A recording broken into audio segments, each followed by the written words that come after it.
अमृतांबर स्तोत्र में यहाँ पर जो आप सभी के लिए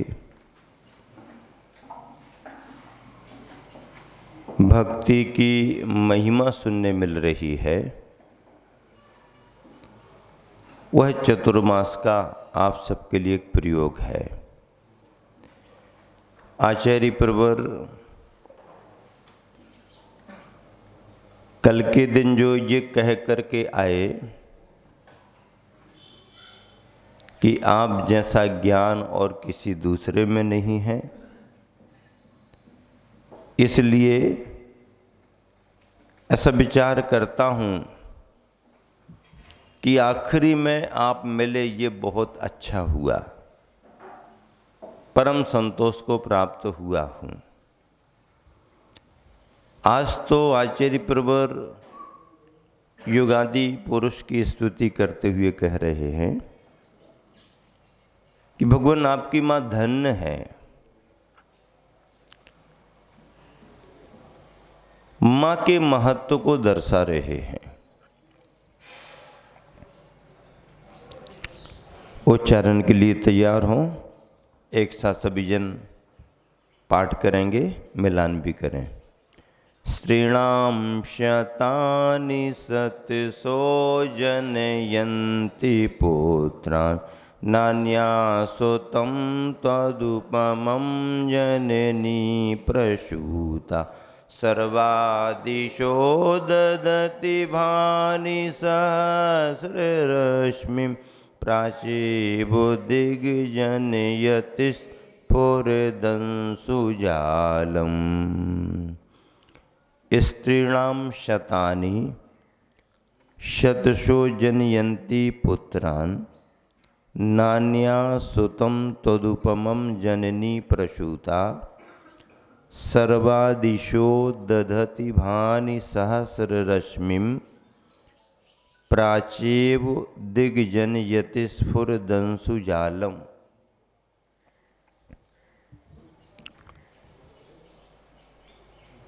माँ की महिमा इस रूप में बतलाई गई है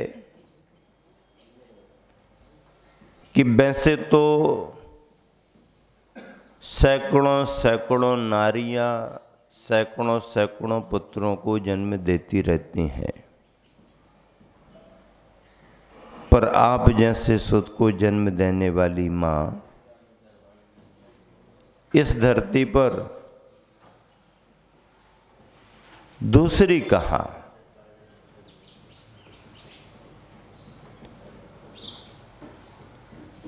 भाव ये आया है कि जैसे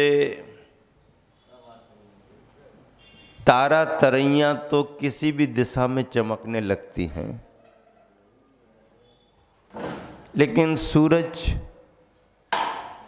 सूरज किसी भी दिशा में नहीं आता। सूरज कहाँ आता है? कहाँ आता है?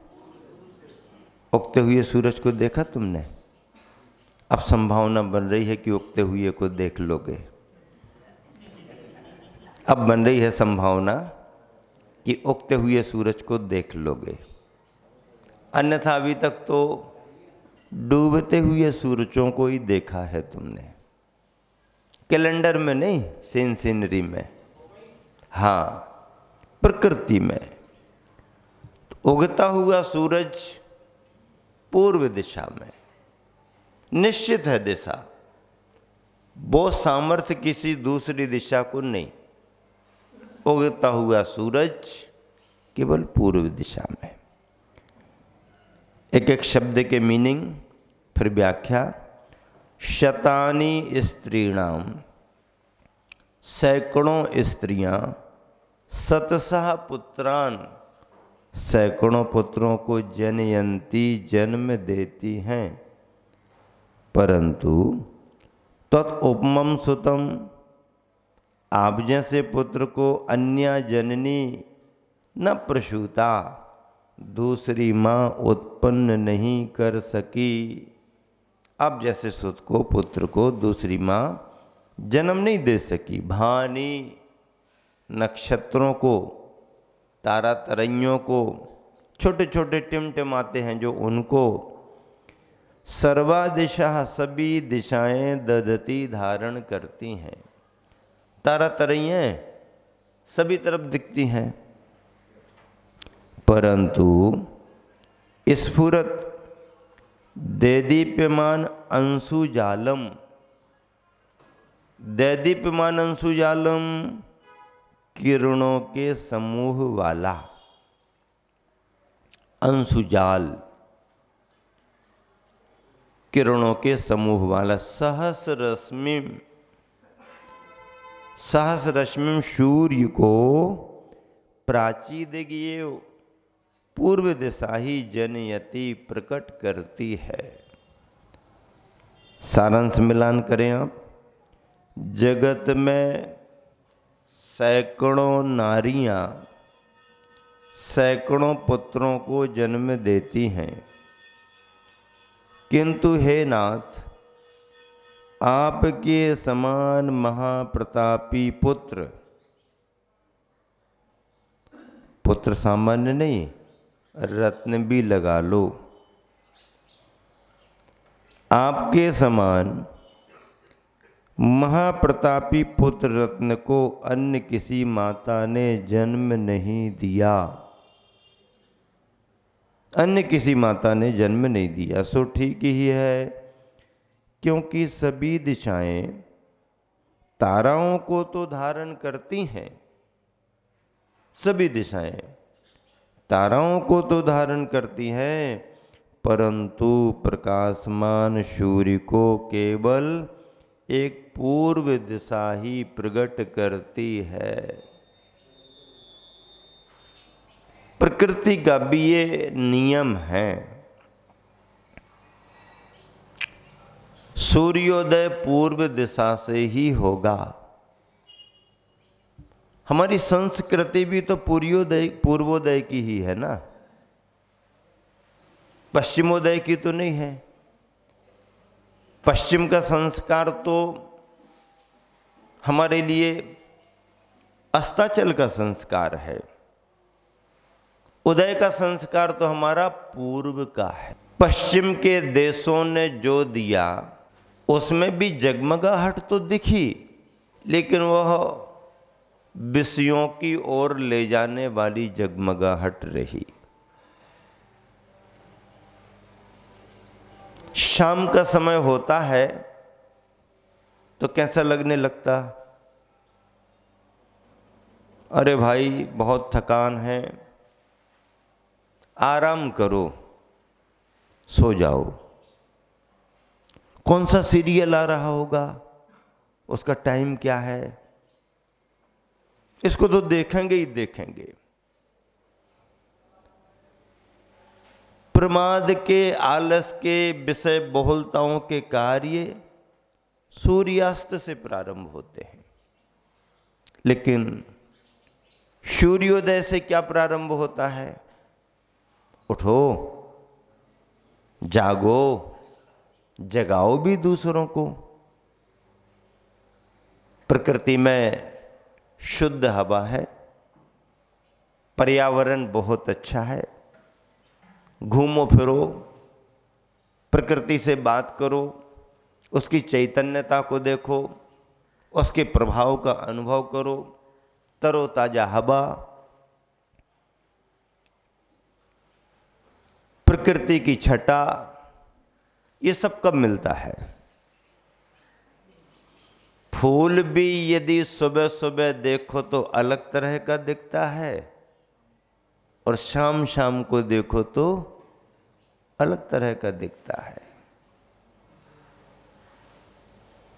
सब्जी मंडी में चले जाओ तो अभी सब्जियों की शकल सूरत अलग अलग दिखाई देती है, अलग दिखाई देती है, और वही सब्जियां शाम को अलग तरह की दिखाई देती हैं।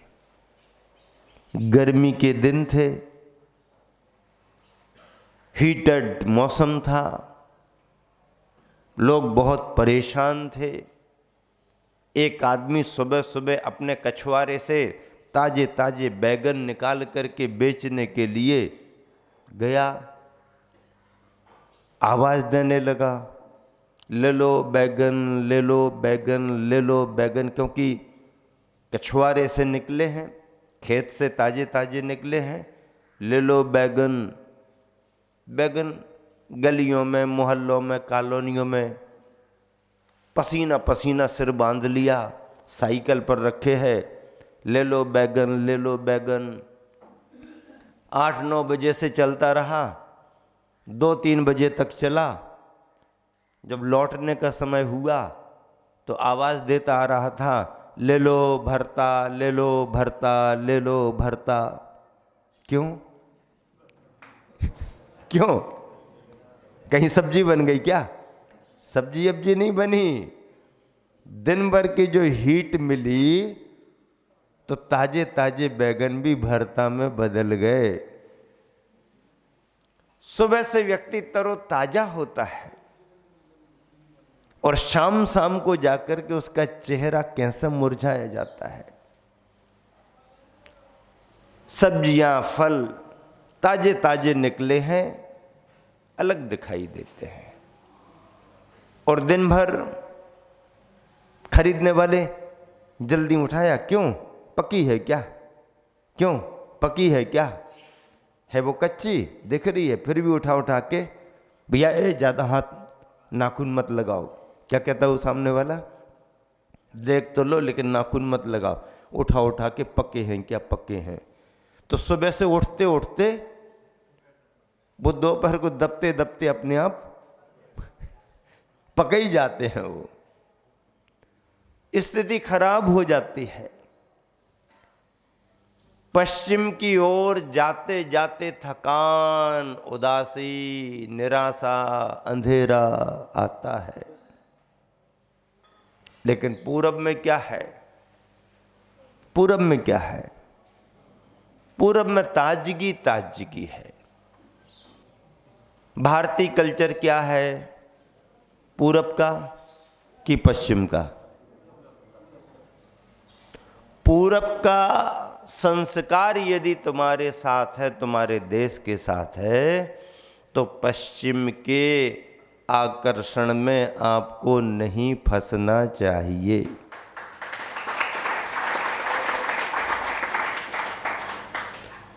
सारा कल्चर आप पर जो हावी हो रहा है वो पश्चिमी सभ्यता का है। बैठने उठने से लेके खाने पीने तक, पहनने ओढ़ने से लेकर के बोलने बताने तक, आने जाने से लेकर के लेन देन तक, जिस कल्चर में आप ढल रहे हो वो सारा कल्चर विदेशी पश्चिमी सभ्यता का है। पूरब का संस्कार आपका समाप्त हो रहा। सुबह उठते ही साथ गुड मॉर्निंग, क्यों? अंग्रेजों की औलाद हो क्या?